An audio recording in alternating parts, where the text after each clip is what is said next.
What is up, ladies and gentlemen? My name is Austin Jardine, and this is the Vanguard Project Podcast. Man, happy freaking Monday. I hope you all had a wonderful weekend. I sure as hell did. It is so nice outside. This weekend, the weather was amazing. Got some good time outside with my friends, helped the family out a little bit, get some stuff done around the house. And you know what? If you follow me on the Instagrams, you know damn good and well that I splurged a little bit this past week. I went ahead and I bought myself a motorcycle. I know some of you are probably like, damn, it's about time. And some of you are like, damn, you are dumb. But you know what? I am happy. And that is what matters, I guess, because I bought myself my dream motorcycle. I knew next to nothing. And I had done a lot of reading on this particular model and ended up kind of shifting gears, pun intended, to one that I had found. I willed it into existence, I think my dad said, because I was out bumming around town 2 Fridays ago, and went to the Indian dealership in town, and I've wanted an Indian Scout for about as long as I can remember, for no reason other than they look sexy. And I got in, I was talking to the dealership guy, and I was like, dude, like, I really want a Scout. I'm thinking about this other thing. And he's like, bro.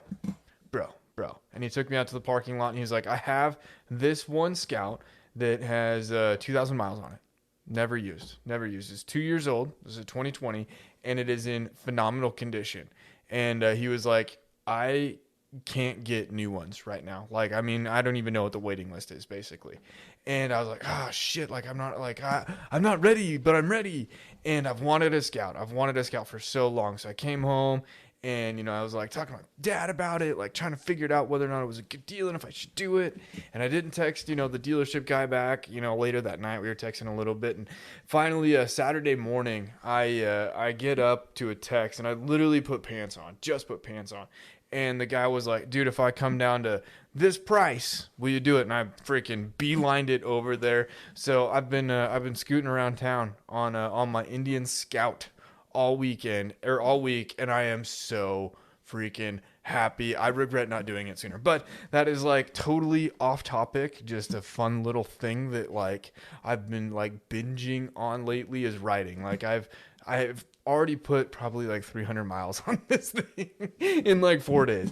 So, but I'm super excited. The weather's breaking. It's beautiful. I'm really excited for today's episode with Austin. A couple of weeks ago, Mr. Lester and I sat down. We dropped episode 1, which talked a lot about his time in the the paramedic world and search and rescue, talking a little bit more about kind of his technical expertise. I guess you could say his little more hands-on expertise, and it was a lot of fun getting to know him because we spent an hour, kind of on average, right, an hour talking, and didn't get the chance to jump into some of the kind of creative aspect that he really thrives in now. So today's episode is going to focus a lot on that side of his story and, where he draws inspiration from, how he does it, kind of process, and, what he gets out of it in terms of the work that he does and content that he produces. So I'm super excited. He's a great dude. I imagine he's one of those guys that you could focus on 2 different things and then still have more and more and more information come out of it. So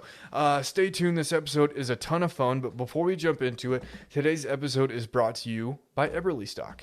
Kind of in my motorcycling shenanigans and fanatic state, whatever you want to call it.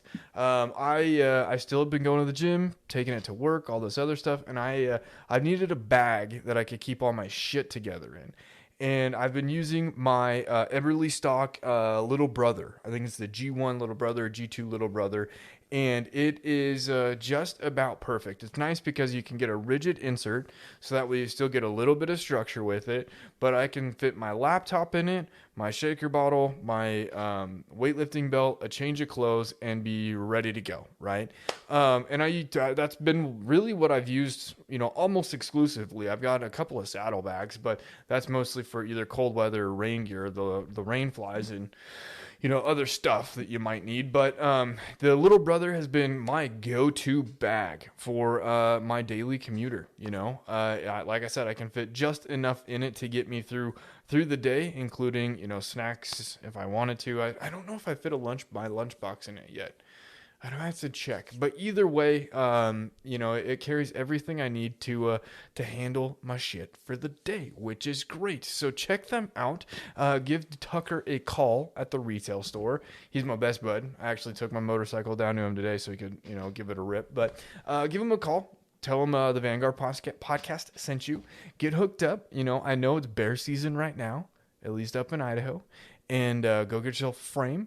Get yourself some camo, some nice spring weather gear. Get all hooked up, or get yourself a black commuter bag, right? Something that blends in, or the gray or the blues, or whatever you need. The switchblade backpack for work, whatever the case may be.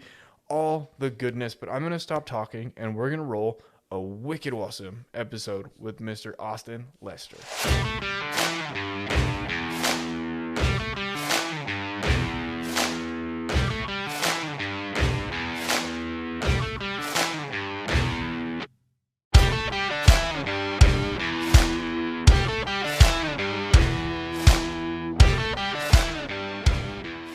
What is up, ladies and gentlemen? Welcome to the Vanguard Project. My name is Austin Jardine, and with me is Mr. Austin Lester. I'm excited. This is actually like the second or third time we're talking, and at some point, I think we'll get down to releasing our first episode. But we're gonna talk about some fun stuff tonight, I think, because we connected. We got a first recording down. Austin and I met like what? I think it was like 2 or 3 weeks ago now. I don't remember. Everything's blurred. And we're gonna talk about some art stuff, some med stuff a little bit, and kind of just have some fun BSing, because given the fact that I took your fun little first aid class a couple of weeks ago, I learned a whole hell of a lot. I think it'd be fun to talk about kind of maybe a little bit of your med stuff, and then spend some more time about your creative side, because you do a lot of stuff, and I don't really feel like I fully understand. And it's funny, I'm feeling maybe a little lethargic. Last night I took some like sleep pills, like they're the melatonin, and I probably maybe took a few too many, and I took like 2 or 3 naps today. So greedy, like, man. dude, I know. Well, it's so funny. Like, I took them last night. I was like, I need something to put me down. And then like this afternoon, like I got off work and I took a nap, and then I took another nap, and now I'm like, I don't know what the fuck's going on. Yeah. You took your pre-nap and then you took your post-nap. Dude, seriously. And it's Friday. Like, we're recording. It's like 8:00 Friday night. And so I'm like, man, like, we were talking before we started recording. I was like, I don't even know if I'm gonna go to the gym anymore. like I'm getting old. But anyways, so Austin, before maybe we go too far down the rabbit hole of fun stuff, do you mind just reintroducing yourself a little bit, and we'll just kind of see where this conversation goes. For sure, man. So my name's Austin Lester. I've been working with the company Fieldcraft Survival for a couple years now. I guess I should probably take it back a little further than that. But so I grew up in a really rural town in North Carolina. If you ever seen the old Andy Griffith show, black and white about the sheriff, that's where I'm from. So I'm actually from like 40 minutes past that, in the middle of nowhere, North Carolina. Grew up kind of doing that, redneck hillbilly thing out there, and really enjoyed kind of country living. Did that, then joined the volunteer fire department. I remember 9/11 happening. It was pretty impactful on me, especially for the age that I was at the time, and it always stuck with me. So when I was 17, as soon as I could get on the volunteer fire department, I joined up and did that. I was the best traffic director that department had ever seen. My plaque is still probably hanging high in the department there, but I worked my way into EMT, and then right into the paramedic program, and then did the worked EMS for a couple years there in North Carolina. Really enjoyed it. I still to this day even feel like that might be my biggest passion is that med side. And then after that, joined the military, joined the Air Force, and before all you Army guys attack me out there, everybody says, well, I thought you said you joined the military. When I tell them I joined the Air Force, they talk smack, and I always say, well, I scored high enough on my ASVAB to have a choice. But I'm just kidding. Come at me, hit me in the comments, hit me in the DMs. But, it's been a few years in some training, was at the survival school for a bit, and really solidified a lot of the things I learned growing up, as a Boy Scout even, and then, but obviously that was up about 10x from that. But it solidified a lot of things I had learned and just ways of life that I grew up doing, things I grew up doing. And then ended up out of there down at Cannon Air Force Base in the AFSOC, Air Force Special Operations Command. Had a really good time there too, man. Deployed TDY a bunch, really enjoyed it. And then now I've been out for 3 years and I've been working at Fieldcraft ever since. Been here, really since we kind of took off. I got on with the company, and then Fieldcraft's just been on the up and up and up ever since. And I'm the creative media director here, and as well as I teach and instruct and do videos in front of the camera occasionally, and pretty wild ride here. And then also I work with the Wasatch County Search and Rescue team here in Utah for the sheriff's department. So doing a lot of the backcountry rescues. It's actually been a pretty light week this week, which is nice, but we're one of the top 5 busiest departments in the country. So yeah, good times. And so, I get to tap into the med piece. I get to tap into the creative piece now. So I feel like I'm burning it at both ends. I feel like I hacked the system somehow. Dude, I'm jealous. So we talked, part 1 covers a lot of what you've done kind of in the med, firefighting, SEER stuff, or not SEER stuff, excuse me, SAR stuff. So we won't redo the conversation there. So if you want to go learn more about what Austin did, we covered a lot of that in detail, and it was a lot of fun from what memory serves, right? I think we spent a lot of time about some of the stuff that you learned, and I probably hard lessons. Nitpicked a lot of what you did because I learned a lot. I've never lived that life, so I have no idea. So it was a lot of fun for me. But I kind of want to go down the rabbit hole of where you're at now and what you're doing with Fieldcraft. So not last weekend, it was a couple weeks ago. Everything's burned together. I went down and did your emergency med course, which was a lot of fun. And it was interesting because I remember when I started to get into guns and kind of the outdoor world, it was always funny to me because you see people with tourniquets and you're like, dude, you're just being attacked hard. Fuck you. Why do you have 6 tourniquets? Why are you that guy? But then after last weekend, I had no idea the versatility of them, let alone there's actually technology that goes into something that you wrap around a ligament. It was so funny to me. Yeah. But let's maybe talk about how you got into kind of the creative side. I mean, have you always been super passionate about photography and art and all that stuff? Man, I've always been a pretty creative guy. Growing up, my mom always said I was an art project waiting to happen, and so whatever it was, I was cutting things out of magazines, and then I would cut little airplanes. I had all these old, I'd go to museums all the time and get the little brochures and the magazines and all that stuff. And I would cut all these aircraft out and the soldiers, and I would glue them with a little glue stick onto a bigger piece of paper and make these scenes out of just the pictures. Right. I thought that was the coolest thing. And I was young, and then I got into well, man, I wonder if I could draw some of these, and gave it a go. And I wasn't very good, but I really enjoyed it. Right. Yeah. It's kind of like brain soap, it just gets in there and scrubs away. And it's just it was always something that entertained me, and I could spend hours just lost in it. And so as I got older, obviously the interest grew, and especially as I got better at it, which was the nice part. It's when it started getting fun and really fun. And so when I was 15, I bought a Canon AE1, just a older model film camera at a Goodwill for $10.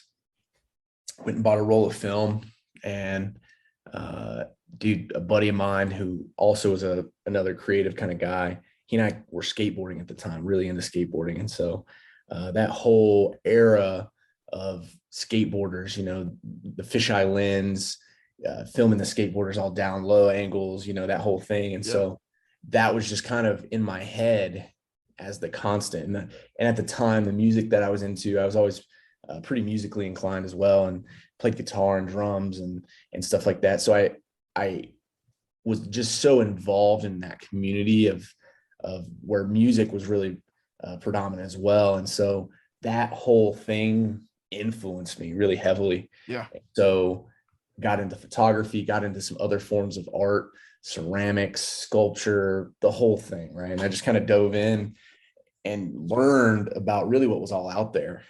And I don't know what it was about it. It's hard to explain. I think anybody that's got that creative brain to some extent knows what I'm talking about, but where you really are like lost in it. There's something where I'm thinking about something that's not even in front of me per se.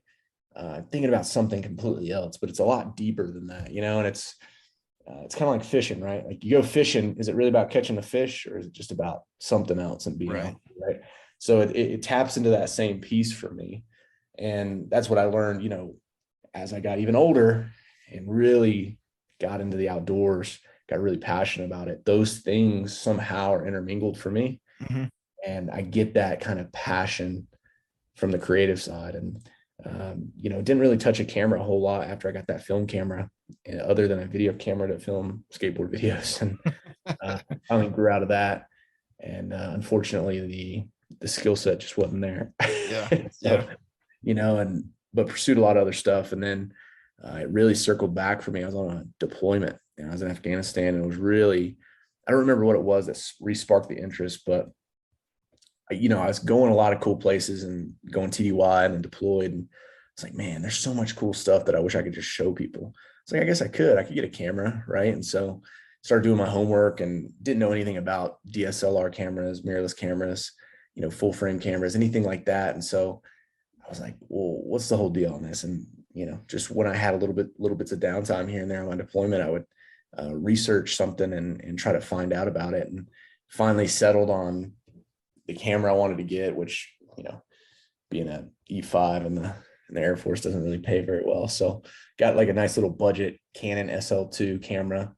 Um, it got shipped home. I obviously didn't have it shipped there. Couldn't have it shipped to Afghanistan, but had it shipped home when I purchased it. And when I got home, it kind of took off for me. I can't do anything halfway, right? Like I'm either all in or I'm all out. And so I, you know, I like to say I got my degree from YouTube University. Probably watched every video on YouTube about Canon SL2 and camera functions and how everything worked. And man, I was just, you know, I've heard it described as, you know, photography, videography. It's kind of like golf, right? Like it's technical enough that it keeps you entertained. There's some creative aspect to it, but you'll never be good enough at it. You never hit like a level where it's like, oh, I'm good here, right? Yeah. You're always pursuing to get better. And so guys with my personality type, man, it's like an addictive personality. So I was just hooked, completely hooked. And so was working at a shooting range a little bit just in my off time when I got home, and I had some good friends that worked there. And so I started using that as kind of you know, a platform to start shooting photos, making videos, and doing things like that, just to help the range out with social media stuff. And I grew my own interest even more. And then Fieldcraft actually came to that range to teach a class. I had no idea who Fieldcraft was at all. Yeah. And looked him up whenever somebody had mentioned it to me, like, yeah, so-and-so is coming. They're teaching a class. It's like, okay, cool. Well, I'll make a little video, take some photos of the class. Then we can promo it for the next time and help grow the social media page, that kind of thing. And then, you know, our former training director came, and I introduced myself, and I was like, hey, you know, you mind if I do this? And he didn't care at all. He was all about it. And so when we were all done with the class, I sent him a bunch of edits that I made. And I remember I had like this really shitty laptop that I'd bought at the PX. And I'm trying to do all my editing on this like shitty $300 laptop, and with a shitty ass camera, and like, you know, I had no idea what I was doing, dude. It took me a week to make like a 30-second video, right? Like just to put it together, do the things I wanted to do. Yeah. And then I was like, held my breath and sent it, because it wasn't even about a job. I didn't care, right? I was still active duty, and but it was about like the rejection, right? Because I hadn't shared any of that creative stuff Yeah. with anybody in a long time. And so he was like, dude, this is rad, man. Like, these are awesome. Like, what would you think about potentially doing some more of this stuff for us? And I'll just pay for you to, you know, to travel out. I can't pay you right now, but, you know, I was like, well, I can take leave days and come do it. That'd be kind of fun. And so took a couple leave days, went up to Arizona where they were based, where Fieldcraft was based at the time, and filmed a couple classes and filmed some more videos. And long story short, ended up doing an internship in the last 6 months of my service with Fieldcraft. And they picked me up full time after that, man. It was just, I was like, I'm going to pursue it. And because I'm really passionate about it, Yeah. I'm going to pursue it and just go until I hit a closed door, and never hit one. Man, it's funny. I can relate with like picking up a camera for the first time, right? And messing with it. I remember I think I was in middle school or early high school. And I think that I either had a camera for my parents or bought one. And my cousin and I would get sticks, and we would like sword fight with the sticks and then turn it into lightsabers.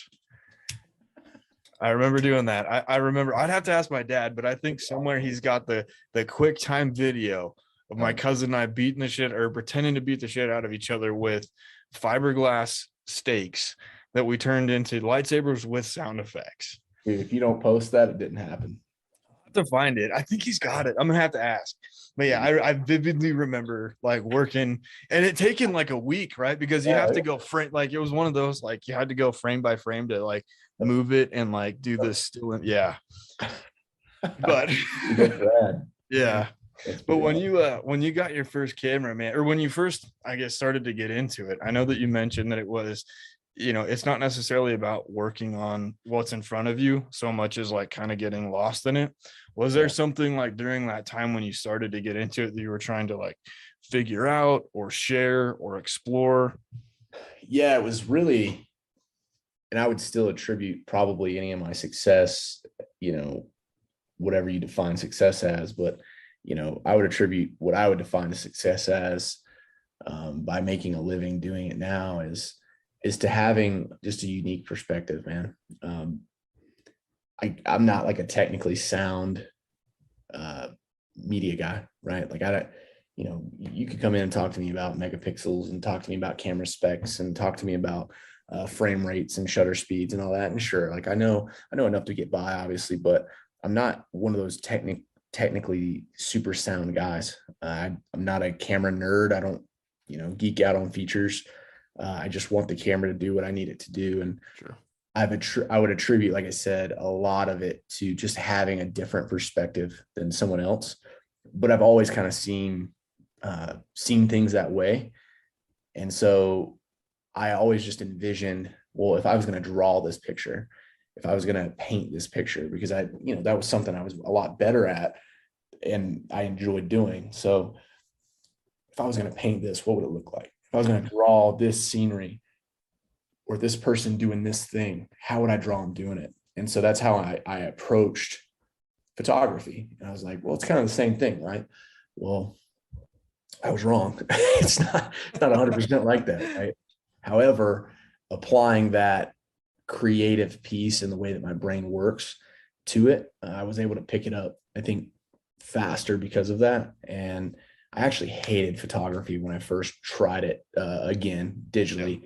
I was much better at video because, in my mind, I was doing it. And now that I've been doing it a while and I know guys that do this at way higher level than I do, who do the same thing where they can see the whole video that they want in their head before they ever touch the camera, right? It's part of the pre-planning process, the whole thing. But I was doing that before I even knew what that was. And I was like, oh, I can see how this would look cool. I can see how I can illustrate this point in video. And it just baffled me how somebody could take one frame and take a picture, a still frame and be like, and tell a story with it. Yeah. And I could not figure it out. But that's what kept driving me to try to get better at it.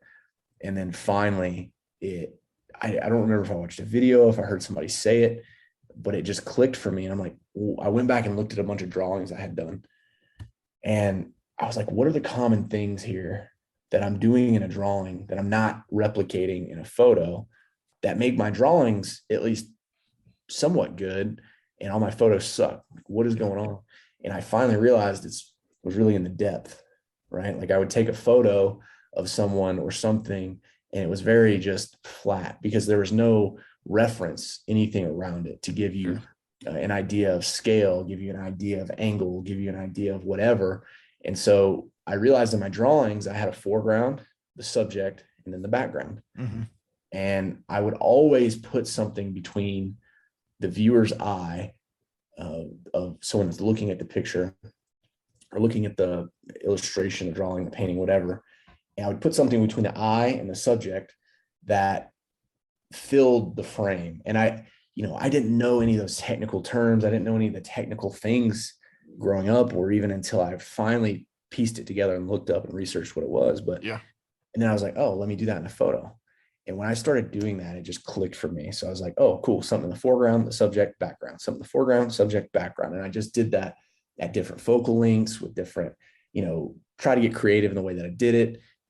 And dude, it just started clicking for me. And that's when my photo game just kind of like went way up, like Yeah. way, way up. So I started really just chasing that unique perspective. That was what drove me the most. Is I wanted to find a different perspective than people would typically see or look for in whatever it was that we were doing, whether I was outside, hunting, whether I was shooting a gun, whether it was doing something survival related, med related. I wanted to be able to illustrate that for somebody from a unique perspective that was entertaining, Yeah. that allowed the lesson that was there to be seen, but just in maybe a little bit more creative way. Yeah. So this might be a style question, right? But when you say a different perspective, what do you mean by that? Is it genuinely just how you're seeing it, or the type of emotion that you're trying to draw from someone? Yeah, that's a good question. I would say it's a little of both. Mm-hmm. Usually, and I'm a really, really passionate person, right? Like I said, going all in or being all out in something. And that's just how I am. So the things that I'm really into, that I feel super passionate and really strong for, like being in the outdoors, I want people to experience that, right? I would love to be able to just take those feelings, bottle them up, and sell it, so people can feel how awesome it is to me, and it give people a whole different perspective on on the outdoors, I think. And so that's what I'm trying to find, is a way of sharing my passion for it, Yeah. making someone else equally as excited about it, and then at the same time, just doing it from, and I think that the frame, like the way that I take the picture, helps do that. It helps with the storytelling aspect, because I want, I don't do a whole lot of canned shots. Most everything I shoot, especially if you see it on my Instagram, almost everything I shoot is in the moment. And I don't set up lights, I don't use reflectors, and there's a time and a place for that, definitely. However, I really like to be just, I like to try to just be a part of the environment, and whatever the person is that I'm shooting, I like to not be in their way. I like to not influence what they're doing, and just have them do their thing the way that they're doing it. And then I can find a way to capture that and at least try to make it interesting for someone else to see, and give them that different perspective on it. And I think, especially working at Fieldcraft and in this industry of survival preparedness, but also the outdoors, also the tactical industry, we're kind of in touching all of those. I understand all the subject matter enough that I'm able to really speak to, in the photos and the videos, really try to speak to the crowd as a student, as a someone who's consuming the content, but also from the instructor standpoint, from the knowledge standpoint, where we've all seen this. Maybe it's a picture of a guy that's holding a gun, or he's got a gun that's, he's got it slung around him and it's pointing at the ground. He's 3 feet behind somebody, but it looks, and they're kneeling or crouched on the ground, but it looks like he's pointing right at their head, right? Yep. Well, that's just, I don't want to call it a failure, but it's perspective, right? But it's a thing that the photographer or the person that took that photo didn't think through. And so the perspective of that photo makes it seem as though it's unsafe, right? Whenever in reality, if you just take a few seconds and look at the photo, that's not the case. But 95% of the world doesn't do that, right? They just start crucifying dudes on social media Yeah. for a photo like that. And so trying to negate a lot of those issues and trying to really illustrate a point that from a learning standpoint of a student, trying to illustrate that the best way possible for someone. So when they look at a photo, they can immediately reference what's going on, right? And then and as you learn more technical pieces and technical parts of photography, you learn about using the depth of field by changing the aperture and, your shutter speed so you can capture a little bit of motion blur maybe to show the movement, things like that. And once you fully understand really ISO, shutter speed, aperture, you're kind of able to get a lot more creative. Mm-hmm. And I can really, really tell a story or illustrate a point in a lesson through a photo. And, by using those things and creating that depth of field, because, it doesn't do me any good or do anybody any good if I'm trying to talk to you about, grip on a pistol. And whenever you look at the photo, the entire guy's body is in focus along with the 10 people that are surrounding him. And I'm standing 20 feet back with a wide lens, right? Right. It doesn't illustrate that point. Sure, maybe it's a cool photo. But if I can take a nice, 200 millimeter, 200 millimeter zoom lens, zoom all the way in, get him at such an angle as when he's holding that pistol, you can see he's using proper grip, where he's gripping on the gun.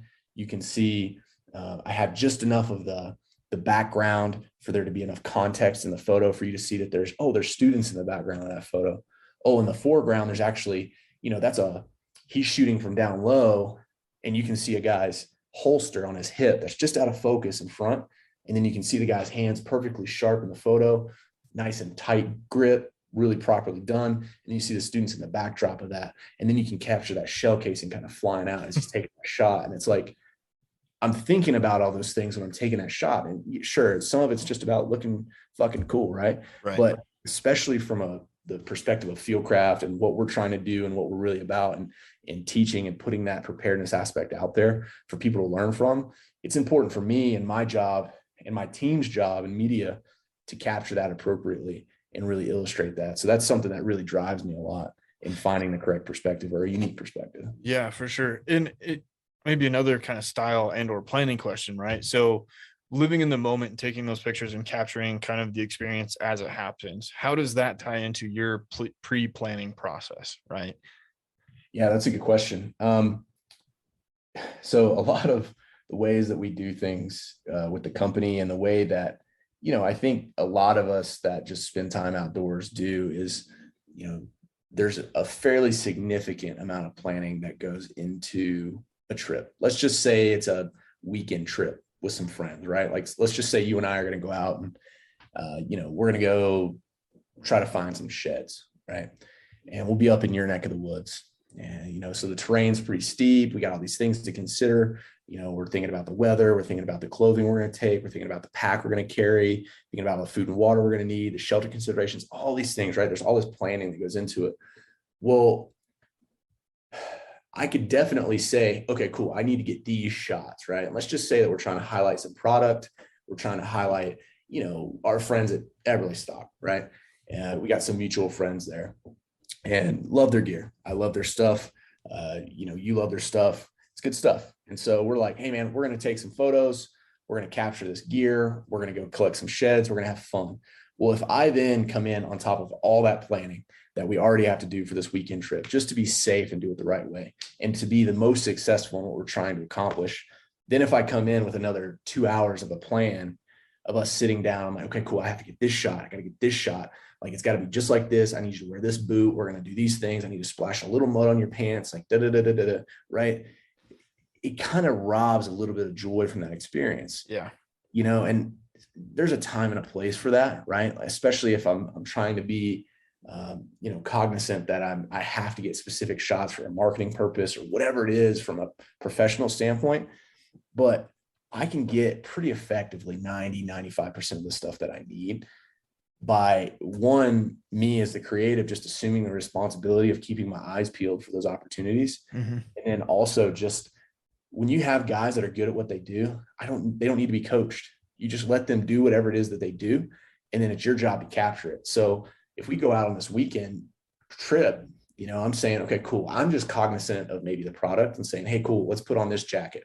We need to get, and then I can take some of that direction from whoever it is that's given the product, right? Or whatever it is, and say, cool, I need 10 shots of this coat. I need 10 shots of these pants, and I need 25 lifestyle type photos of you just out doing your thing, collecting sheds in this gear, whatever combination happens to be.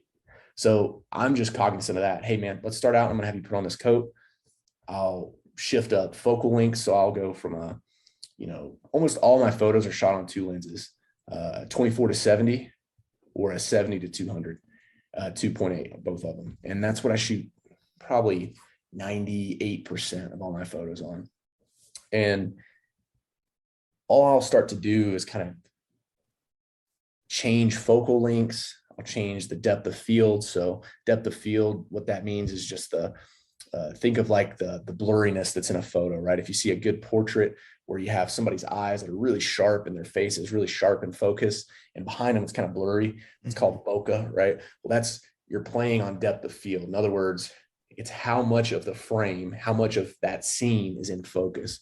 And so if I have a really, wide open aperture, like a 2.8, then I'm really narrow depth of field. In other words, if I'm taking a picture of your face and I have a 2.8 aperture and I focus on your eyes, it's going to be like barely the tip of your nose to your eyes is going to be in focus. And then maybe even your ears are going to be just a little bit out of focus, and then everything back. So it's really shallow. And what I can do in that perspective is I'll say to myself, well, that's a great way for me to capture this logo or capture this brand or capture something really specific that I want your eyes to really be focused on. Yeah.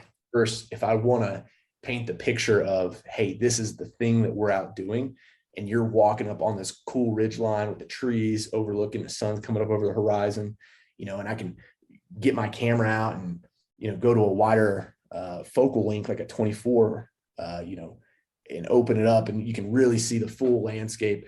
Well, then I might use like an f5.6 where the depth of field is a little deeper or maybe even wider. And then, or a little bit more of a, like a 6.3 or 7.3 or whatever. And then really capture the landscape and really tell the story of what we're out doing and where we're at and the time of day. So creatively, I can say, oh, hey, here's this product involved in doing this activity, or I can just show, hey, here's just this product, the brand, as it applies to this very small, more intimate photo, right? So whenever I'm able to just pay attention to my surroundings and kind of notice what's happening, the nuances of what you're doing because you're good at what you do, I don't really need to like plan excessively outside of just knowing in my head, hey, I got to get these shots. I have this amount of time to do it. And then just kind of being cognizant of everything and getting it done. Yeah. So I'm hearing then kind of in that phase of it, right, is, hey, here's the X number of pictures of Y number product doing whatever it is that we decided to do. It's my responsibility to pay attention to how they're using it. And as long as I hit kind of these relative criteria, I'm green, good to go. 100%. Yep. And and part of it too is, and I'm tapping into, I've been trying to seek out a lot of things that I don't know as much about. I'm trying to do a lot more. I'm actually going tomorrow to do a shoot with a gal, and, she's a psychic. She like wants to illustrate what she does with the tools that she uses to do her job and the passion that she has for it. And that's way out there for me, man. Like that's not something I normally shoot, right? Like I'm going to be in a hotel room. I'm going to be in this big auditorium space, and she wants to get these really unique creative shots. Well, I took this job because it's like, that's way out of my comfort zone, because I'm going to have to set up lights. I'm going to have to, think outside the box a little bit. And I don't just get to go run around in the woods and take pictures of things I'm familiar with. So, it's a big piece to me is understanding the subject matter, or not taking on a job that is overwhelming you with subject matter. Right. So a large reason why I can do the outdoor survival tactical stuff and have understanding or take a good photo of it is because I just have the understanding of the subject matter and what's trying to be illustrated. So that's an important aspect, I'd say, as well, Yeah. especially when it Okay. comes to products. I don't want to put a company or a product in the wrong light, and especially not being used correctly, or not even, maybe not in the negative, like being used wrong, but maybe not even being used in the most right way. So or that's another piece. You see companies that put their product in like this perfectly scripted environment, right? Like, and we all see that the guys that we're actually out doing shit, we're like, yeah, that'll never happen, right? And so it almost takes away from the product. It almost Right. takes away from its credibility. So there's something to be said about the ruggedness. Like, sure, if some marketing guy at some company saw mud all over the jacket and I'm taking a picture of it, he might be like, holy crap, dude, don't do that. We need the jacket to be clean for these photos. It's like, no, you don't. Like, I kind of want it to be ripped up a little bit. I kind of want it to have mud all over it. I kind of want it to be worn because that's what's real. That's what's going to relate with people the most. So Yeah. Contextual accuracy. exactly. Yeah. So related, but off like to the side, I suppose. Why take the job with the doing photos for the psychic? If it is, and I feel like I might know the answer, but fun to ask. If it is so far outside the norm, why do it? I think that growth happens outside the comfort zone, right? It's easy to get complacent. It's easy to get comfortable in doing one thing, but you're limiting yourself by not stepping outside your comfort zones a little bit, and sometimes even a lot, and I talk about it in a class from a survival perspective, right? Or if you come to a land nav class with me and I teach a land nav, I love teaching land nav. It's one of my favorite ones to teach. I don't tell anybody, hey, cool, that's the end of the day. You guys are now experts at land nav. Feel free to go out into, the middle of nowhere and do your thing. No, it's like the margin of error there is huge, right? And especially when you're learning, you don't want to be so far outside your comfort zone that it's costing you your life, right? However, in photography, obviously my life isn't per se at stake, but my livelihood could be if I epically continue to fail at something, when it's my job, when it puts food on my table. So I think that I've hit a point with my skill set that I'm good at being, I'm good at adapting. And so that's a skill set of mine. And so I feel comfortable taking myself out of where I'm normally comfortable and kind of thrusting myself into those situations because, that relationship with that person is going to be different than what I'm used to. I'm used to bullshitting with guys just like you, used to bullshitting with guys just like myself. And that's, if I'm linking up with a guy just like you and you're like, yeah, let's go out and take these hunt photos, man, I'm like all in my comfort zone. I feel confident I'll crush that project, whatever it is. You're going to be really happy with what I deliver to you. However, now this is a whole different ball game for me, right? Yeah. Now I have to go. Now I'm going to go out, hang out with a lady that I know her, but I don't know her super well. Sure. And now I'm going to go out and I'm going to photograph and actually do some video of subject matter that I really don't have any perspective on. I don't know the first thing about it. And I've been, on my phone, I've been on my laptop, my iPad, researching some of this stuff, trying to understand it. So that way, when she's talking to me and using words maybe I don't understand, it at least gives me a little bit of an edge. So it's clicking into pieces of my brain and forcing me to use parts of my mind and thinking in a way that you just don't normally do if you're in a complacent place. Yeah, for sure. That was actually going to be my next question, right? Is when you're stepping outside your comfort zone, I guess we'll talk specifically to, this next photo shoot, right? What prep work are you doing to kind of mentally get kind of in the zone and be comfortable enough to, I guess, interact with her in a way? Cause like bullshitting with you, super easy, right? It's totally different versus like if I go meet a stranger on the side of the road and I have to talk cordially, right? Like the filter has to be different, right? Yeah. How are you preparing for that? So for me, and this would go with the kind of any client, so to speak, and being an employee of a company, I'm benefited by, I don't have to be on the grind or the hustle of what normal freelance guys do. Right. However, I do freelance, other work, and at other times when I have the time to do it. And so, any part of really selling anything is being able to sell yourself as like being relatable. And so building a quick connection with people. And I would say that I was gifted with the gift of gab. I can flap my gums with the best of them. And so using that skill set and then tying it into being professional and trying to really relate with another person. It starts for me with a phone call. So, hey, let's set up a call. Let me take an hour of your time. Sometimes it's just a half hour, sometimes it's an hour, and let's talk about what you want. And I make it about them, and because it's not my photo shoot, it's theirs. It's not my product or my sell, it's theirs. So I let them talk and speak to me about them and what they're trying to do. And so and that comes through, and it's just come over time with me and seeing other people do it, and just trial and error on my own of just asking good questions, like, hey, what is it that you're trying to accomplish? What's the goal of this whole thing? Well, I'm trying to get photos for my website. I'm trying to increase my photos and my presence on social media. Okay.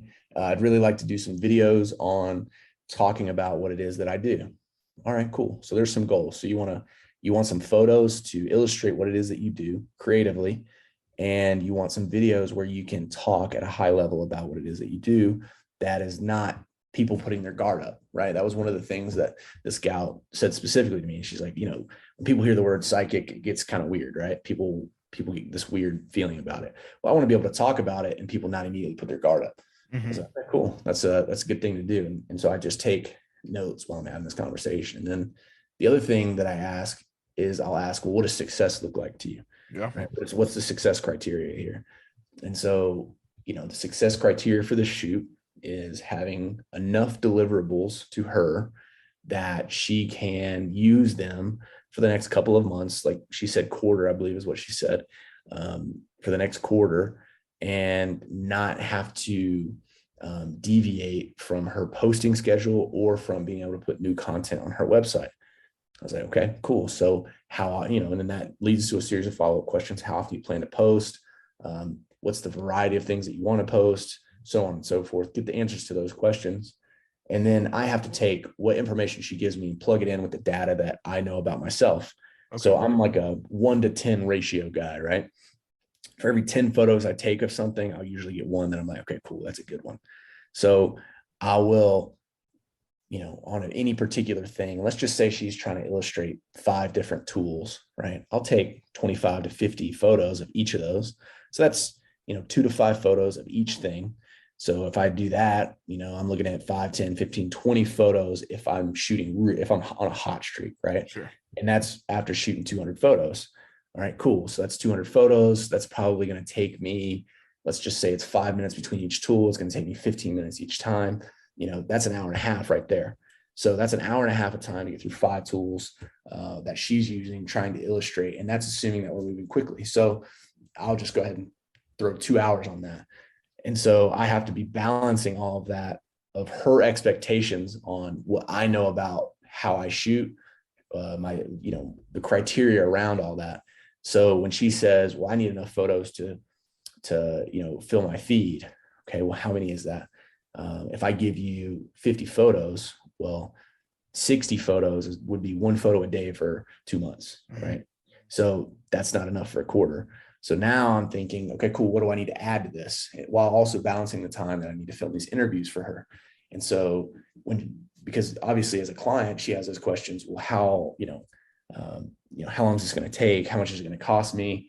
That whole thing. And so balancing all of that is just, one, it's fun for me. I really enjoy that piece of it, but finding the solution for a client is a unique thing to do. Yeah. And so that way they feel like they're actually getting out of this project what they wanted. And I'm doing it while I'm not, 1, wasting my own time, and 2, I'm not spending so much time to be on the safe side that I'm costing the client a bunch of money. Sure. So there's a balance there, right? And so it's really just a series of questions that I'll ask in a conversation, usually within an hour, where I can get enough information contextually to know what their goals are, know what success is going to look like to them, find the information that I'm going to need technically for this shoot, as far as, how many deliverables, how long it's probably going to take me, the location, all those kinds of things. So then I can actually have enough what I would call actionable information to start making more plans on. So once I had this phone conversation with her, and then the whole other piece to that is the personal relationship piece, right? Right. There's definitely something to the vibe between the client and the photographer, videographer, and the person that you're working with, right? Because if you guys just don't mesh, you don't mesh. So, and that's okay. There's nothing wrong with that, in my opinion. But it's a challenge for me, right? So I have to be adaptable. I have to be understanding to a large variety of people, and that's fun for me. I really enjoy that. So, after chatting with her, she's awesome. She's a really cool lady, and I'm really excited to go shoot and do this thing, right? And it's so far out of the norm for me that I'm anticipating I'm going to learn a ton, right? So it'll be a cool experience, I think. That's a lot. That's like a wicked mental game. Like that sounds almost like it could be a day job as you're like in this, I guess, conversation and note taking. I mean, do you have like a form that you're filling out? I mean, is it just kind of like, man, I'm just kind of gauging on the fly and taking notes as it goes? Yeah, I would say that if you're efficient, you probably create your own form. um, I don't. I'm efficient and I'm good at a lot of things, but organization is not one of those. Yeah. I suffer from the full-fledged creative brain, and so my desk is, I got all my things and all my stuff everywhere, but I know where everything is, and I gotta be on my game if I want to keep up with it all. But for me, it's just I kind of go with the flow. I know in my head, I've done it enough times now that I know what questions I want to ask. Yeah. Generally, I need to know the 5 W's, the who, what, when, where, and why. And as long as I get that information, generally I'm going to be good. I'll at least have actionable information to where I can build a plan around it. And so as long as I get that information, everything else is kind of, I just figure out on the fly. And then if there's, it'll lead me to a few other different lines of questioning based off of how they're answering some questions, right? Like if their goal is to, hey, I want to boost my social media presence and I want to get more followers and have more engagement in my photos. Okay, well, that means that the content that I give you needs to be engaging content, right? Mm-hmm. Now, if you've got 500,000 followers and you're a very niche thing on Instagram or whatever, well, okay, cool. That means that you're clearly doing something right. And so that your followers are likely already engaged if you have that many, or at least a piece of them are, so you can kind of throw shit at the wall and see what sticks. If the big thing is to speak to the market of people you already have, or is the big thing to speak to a new market of people and try to bring new people in, and that could be very different things. So having a form, you almost need like a flow chart, right? Yeah. And so and I kind of just do it on the fly. And really the biggest thing is it just comes with experience. Sure. And I haven't been doing this very long. I'm going on my 4th year of doing this. And, there's guys way more experienced than I do that do this way more efficiently, but it is a fun process to learn. So as I'm figuring out my own flow chart, so to speak, of how to ask the questions and kind of go along with it, it is becoming much more consistent, and I'm becoming much more comfortable having those conversations. And, even as things kind of, it'll go down a rabbit hole, so to speak, on this one topic, but I still realize, and I'll find a way to segue it back into another piece that I still need or whatever, without it just being a really choppy, rigid conversation. Sure. And that's like way in the weeds on that. But, if I'm just asking you very black and white questions and writing down an answer, I'm like, okay, so question number 2 is, that's not giving you a good experience. That's not giving you as much of a conversational tone. And that's important, I think, for people to be comfortable in sharing whatever it is that they do and trusting you to creatively capture and illustrate and tell their story. So I think that there's something to be said about really being personable in a creative space. So that's important to me. What's been like the most challenging thing as far as like being personable? And I guess because you almost like, I view photography and art as a very personal thing, right? Like even though you're capturing somebody else's moment, I feel like it's almost like your personality and skill is almost being put on the line per se, right? What's been like the most challenging thing in being willing to work with folks like that and being able to like, hey, I'm here to give you my skill to capture the moment for you? That's a good question. You know, I would relate it almost to working EMS. Working EMS is very I don't know if you hear other first responders say it, but it's very self-serving for me. I enjoy it. You know, I enjoy the investigative process of finding out what's wrong with somebody. I enjoy the adrenaline. I enjoy the urgency and all that piece that comes with it. I think the skills are sexy skills. I just enjoy all those things. So it's very self-serving from my perspective. However, it obviously benefits that person pretty greatly. On the worst day of their life, you get a Just dude like bit. me showing up, you know, and so surprise, surprise. But you know, it's self-serving, and I don't mean that to sound bad, but I'll be the first one to tell you, and I think any first responder that listens to this would agree with this statement, that, you know, at 2 a.m., 3 a.m., whenever you've been up all day running calls and, you know, maybe you've had some really tough calls, something that's weighing on you, 2 a.m., 3 a.m., that pager goes off. It takes a little bit more than just, you know, for God and country and bald eagles and freedom to get up out of bed. Right. Right. So if you're not passionate about it and you don't really care about it, you're doing a disservice to the people that you're going out there and doing it for, right? And you're doing it on or to. So I would equate that to kind of like what you had asked, where, you know, I think that it's very self-serving. I enjoy the creative process. I enjoy solving the problem. Yeah. Being a problem solver for someone. And so what that does for me is trying to find the most amount of solutions for a client or for a person, or even just for the company, whenever we have, you know, whatever come up. Okay, let me put that hat on right now and say, let me solve this problem through a creative solution. And so as I am kind of going through this process, I'm building a relationship and then answering questions, trying to gain the confidence of the person. I'm trying to make sure that I already have all the equipment that I need, and I'm balancing and doing all these things. But I think that if you're not really passionate about it, like truly passionate about it, that it reflects in your work. Yeah. So in some of the career, I guess really every career that I've kind of been in, every job that I've had, you know, that the results speak for themselves. And so there's a ton of jobs out there where you can kind of just fly under the radar, and that's okay. Right. Like there's nothing wrong with being a C student.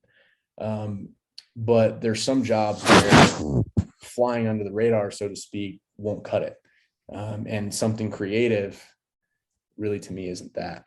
And so when you look at the people that are the best at what they do, and the guys that do this creative thing really, really, really well, they don't just do it well because they went to school. They don't just do it well because they got lucky. They don't do it well because they have all the money and the nicest equipment. The guys that I know that are the best at this do it on like a shoestring budget, with no planning, no time. And it's because they're extremely passionate about it, and they take on that problem as if it was their own. And so, you know, when I'm helping a client, find a solution to a problem, it's my problem too now, right? Like I just assume that problem is my own, and I'm able to think about it as if it was my problem. So I feel a better solution. Yeah. And I think that's that part of being personable. That's cool. So in that same vein, I feel like you've probably already answered it, but I'll ask it anyways. What's maybe the most rewarding thing about the creative process, being personal, taking on, you know, maybe these freelance jobs, or even for your day job, right? Taking these photos. What's the thing that gets you up and like, you're like, fuck yeah, bald eagles, America, God and country? I would say there's a couple answers to that. First, I would say seeing someone or hearing the feedback when someone says like, wow, like this video, you know, not that it was just a good video, but hey, I learned a lot from this. Like I got something out of that. And especially whenever it's something kind of technical, whenever it's something that's difficult to illustrate per se, right? Or they see a photo and they're able to really resonate with it and it feels personal to them. That to me is like really where it kind of starts to hit home for me, because, there's a lot of content to be done, especially for a company like Fieldcraft. I mean, there's really not a genre that we don't touch. Preparedness is kind of like, and Mike, the owner of the company, says it best, but preparedness and the opposite of preparedness of like catastrophe is an equal opportunist, right? Like it doesn't discriminate. And so whenever you can start to talk about subjects like med, you start talking about subjects like survival, and you can add something creative and you can add something unique and you can make it enjoyable to watch, entertaining, you can make it educational, you can make it all those things. And then someone on the other end of that, of all your thought processes and filming and editing and all that stuff, on the other end of that, sees a complete product and they say, wow, like I learned something from that. Yeah. That's huge to me, because I've invested a lot of myself into that one product. When you watch a 1 minute video, or even a 5 minute video on Instagram or YouTube that we've done from this company, or, anything I ever do freelance, there's a lot of me in that video, right? Everything from the ways, the angles that it's shot, the focal lengths, the aperture, the ISO, the time of day that I choose to film it, the location we choose to film it in, the subject matter and how it's illustrated, the graphics that you see, the music that you hear, the sound effects that you hear that really drive home that experience for you. So you get the sights and the smells and the sounds and all those things, and it puts you in that environment. And then you're hearing it and it's culminated in this lesson that you're taking away. So then later when you have your own experience, you're able to reference back on that and it's memorable. Yeah. It takes a lot out of you to do just one of those. And I think that if ever, it's the time of the creatives, right? Like, everybody's a photographer now. Everybody's a videographer now, but I think being a storyteller is the art that's being lost. And part of telling a story through creative means, whether that's a drawing, painting, video, or a photo, that's really where it comes down to me. And I feel like if I've done that right, people walk away with a lesson, and people walk away better than whenever they started that video. And that to me is really like the challenge. It's the most difficult, but it's also the best part. And that's what kind of keeps me going, so to speak, through all of this. Yeah. I love that. You're right. It is definitely the time of the creative, but you can definitely tell when people are passionate and when people aren't, right? You can absolutely see the difference in the quality. Oh, for sure. And the emotion of it, for sure. Yeah, it's sad to see some of these corporate entities and other businesses, not tapping into that. They just kind of, it's undervalued in some ways, and it's overplayed in other areas. But there's always a way to just be creative, and that's why I say it's like golf. Mm-hmm. You'll never be good enough. You'll never be perfect at it. And the best parts of the whole thing are being able to work around the most difficult of, environmental factors, right? Well, cool. Now I got to film this video. It's noon in the summer, super hot. All my equipment wants to overheat. It's so bright out that I can't even like shoot the proper way to make this video. The talent or the person that's in this video is complaining and bitching and griping about whatever it is. And we can't get the products or the, whatever it is to work for us. And, all these things are going wrong. Well, that's on you, man. And that's on you to figure it out and get it done, because like at the end of the day, the video's got to get done. At the end of the day, that deliverable has got to be delivered, because the man is going to be asking, and that your paycheck depends on it. Right. And more so than that at Fieldcraft, which is why I like it.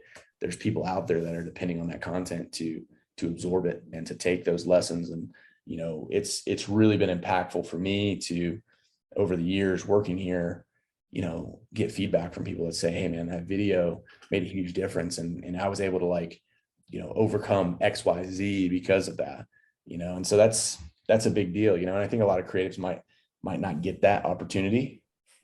But I would say that I'm fortunate to be able to work at a company like this where I do get that kind of feedback and that is validation.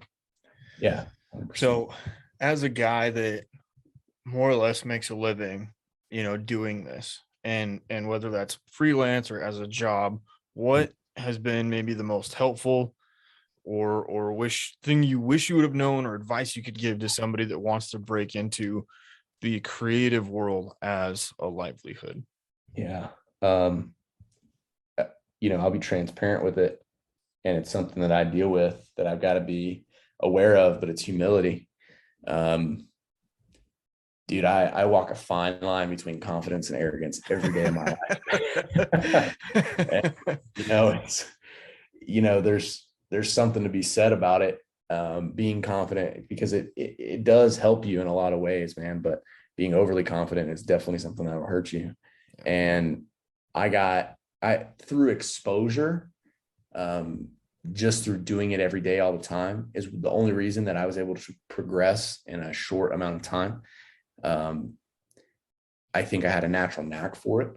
I have an eye for it, but really it was exposure and being surrounded by people that wouldn't let me fail. Yeah. And it would be really easy for me to just look at it and say, well, damn, it's a good thing I'm hot shit.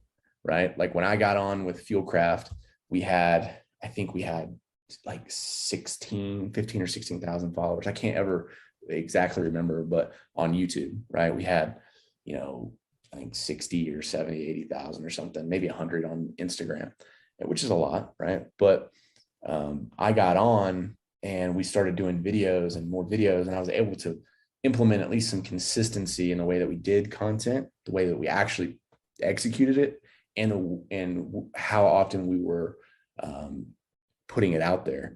And I by no means is that me saying, oh, it's because of me. And now we're at 450,000 subscribers on YouTube, man. It's insane. And by So no many means, people. dude, it's crazy. Yeah. And by no means is that me. That's the team, right? Obviously, but it would be easy for me to sit back and try to say, well, if I hadn't have done this, like, no, that's all bullshit, man. And having humility and seeing the team aspect of things. And even if you're a freak, it's El Solo Lobo, man. Even if you're the lone wolf, there's someone out there that, even if it's your clients, that are giving you the opportunity to go out and do those things. So having some humility, learning from other people as much as you can, asking the questions. I've learned a lot through being a servant, right? Just saying, hey man, I'm new to this world.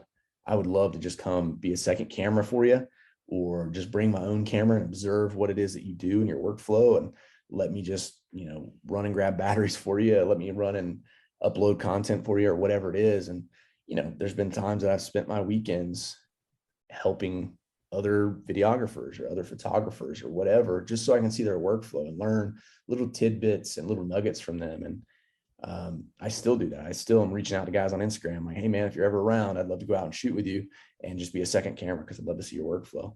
Yeah. It's not about your fucking Instagram following. It's not about your fucking whatever it is. It's about, dude, like some of the best photographers I follow on Instagram are dudes that have like 1,000 fucking followers. Guys that are, they don't have this big fucking Jimmy Chin following and millions of followers and all this recognition. They're just dudes that are really, really passionate about what they do, and they're really fucking good at it. And so that is huge. It's just being humble enough to recognize other people that are better than you, and then also not being so prideful that you can't reach out and say, hey, I need help, or hey, I'd like to learn more. And then also exposure. Yeah. Like I said already, is just get out there and do it, man. Like, dude, there's more people that have gotten free videos out of me and free photos out of me than ever got paid, than I've ever been paid for, because, I'm so passionate about it. It's such a hobby and something I love to do, that it feels weird to make money doing it. Right. A little wrong. Yeah, it feels wrong almost, right? Like I'm just out here fucking off, man. Like I'm just photos, dude. Like, you don't have to pay me for the shit, but, but there is an aspect of professionalism that comes with that. But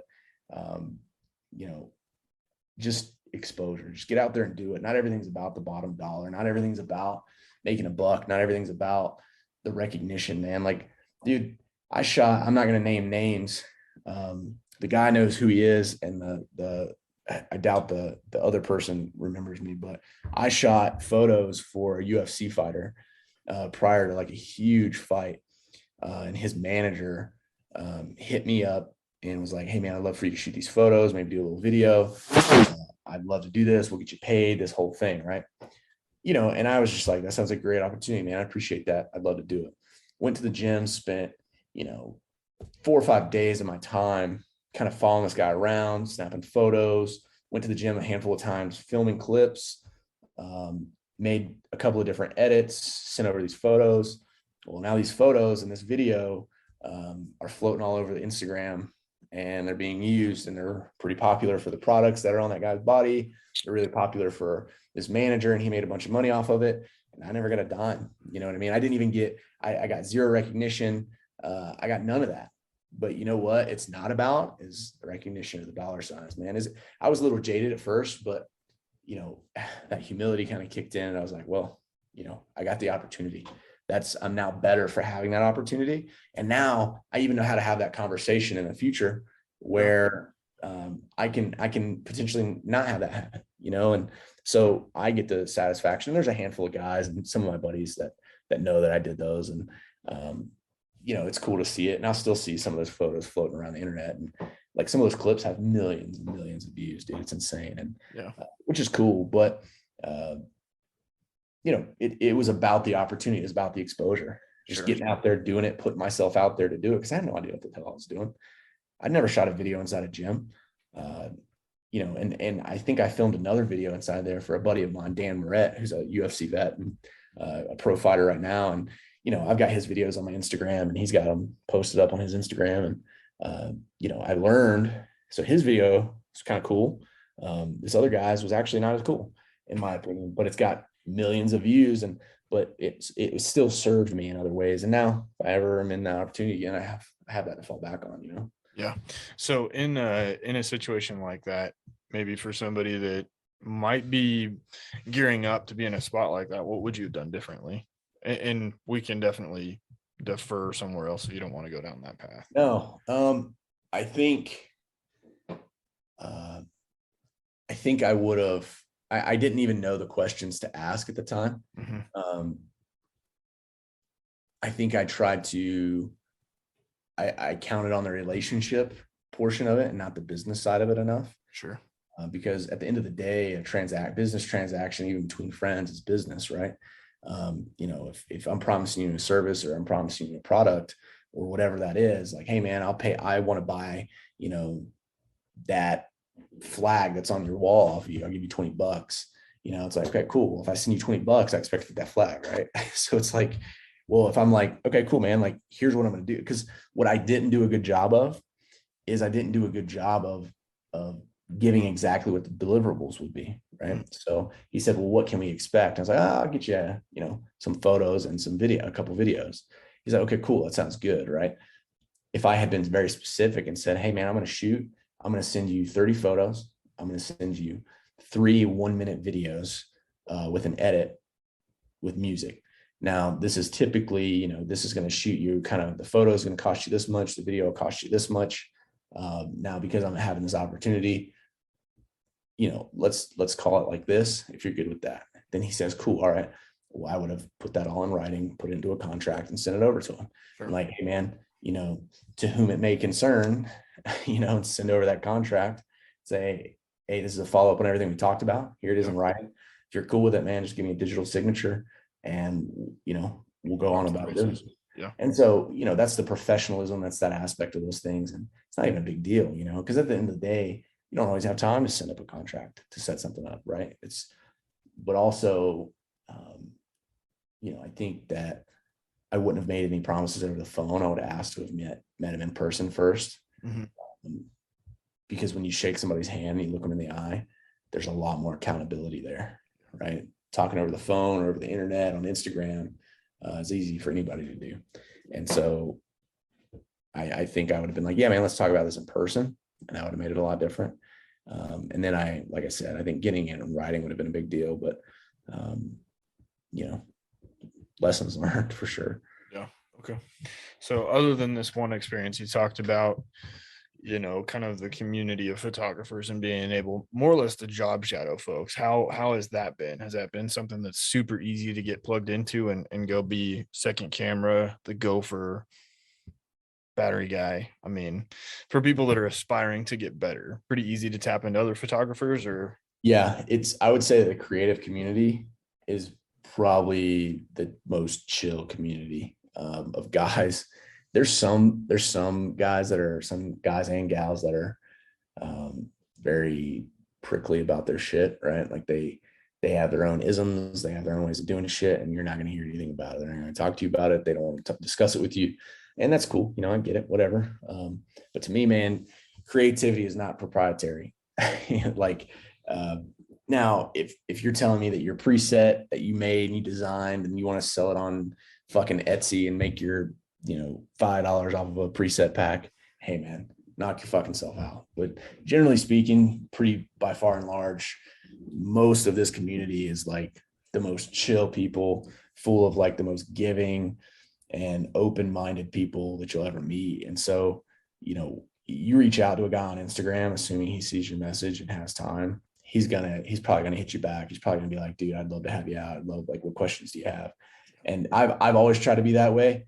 But dude, I'm like, I think I got like 157, unread text messages on my phone right now. And I got like 200 and something DMs on Instagram, and I just don't have the bandwidth to get to everything. And so I feel bad. There's people that have reached out, but generally speaking, if I can do it, I 100% will. And if I know for a fact that there's tons and tons of guys out there and gals that will share that knowledge free of charge, and would love to have the help on a set, or have the help in whatever it is. But dude, there's so much to be learned. And I mean, geez, dude, like, you can learn something from the most inexperienced of people, because that was something I think that it helped me out so much as I was learning, is that because I didn't know a lot, I had to have an unconventional approach to it. yeah. And having that unconventional approach was very different for a lot of guys that I met really early in my career. And they were like, whoa, dude, like, I've never thought about doing it like that. Like, that's really cool.